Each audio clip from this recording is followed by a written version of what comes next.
Hustisyang pangklima, hindi ang gera.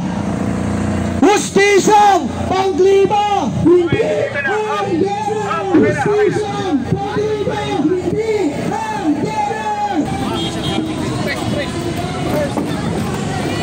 Dito ba? Dito pare. Doon.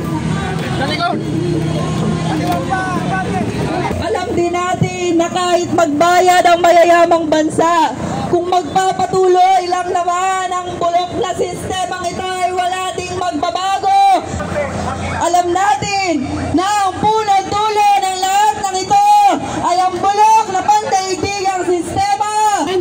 Intindihin nyo naman ang panawagan ng masang pinapatay, ng masang inaapi, ng masang inilulubog sa baha, ng masang sinasaklak sa krisis pangklima. Nandito kami upang ipanawagan hustis ng pangklima! Ngayon na! Ngayon na!